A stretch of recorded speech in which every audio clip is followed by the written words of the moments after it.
Në konferencën e fundit para zgjedhjeve të 11 majit, kryetari i Partisë Demokratike Sali Berisha përcolli një mesazh për shqiptarët në diasporë, duke kërkuar të shprehin vullnetin e tyre me votë për forcën politike që do të drejtojë vendin në 4 vitet e ardhshme. Berisha u bëri apel edhe atyre emigrantëve që nuk janë regjistruar për të votuar me postë të vinë në Shqipëri të dielën e të votojnë. Cili do prej tyre që mund të vijë të votojë në datën 11 maj, i bën një shërbim historik vendit dhe kombit tij. 11 maj është dita përcaktuese e të ardhmes së kombit shqiptar.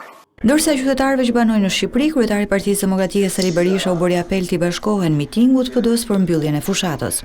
2 fushata ecën paralel në territoret e vendit. Njëra fushata me detyrim e narkoshtetit dhe tjetra fushata e qytetarëve të lirë të vendosur për të përzërë narkoshtetin. Sonte, kësaj fushate fantastike që u zhvillua për një muaj, duhet t'i vendosim kurorën më të bukur në ballin e saj, në ballin e Shqipërisë. Para gazetarëve, Berisha deklaroi se kjo është konferenca e tij e fundit në opozitë, pasi Partia Demokratike dhe Aleanca për Shqipërinë Madhështore do të fitojë.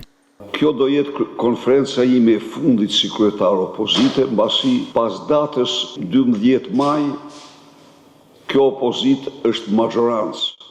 Sot në mbylljen e fushatës do të flasin Elmar Brok, antari i SDU-s gjermane, i cili ka drejtuar në Parlamentin Evropian Komitetin për Punë të Jashtme, konsulenti i fushatës PD-s Kris Lasivida, Ilir Meta nëpërmjet një audio mesazhi dhe fjalimi i fundit do të jetë ai i kryetarit të Partisë Demokratike Sali Berisha.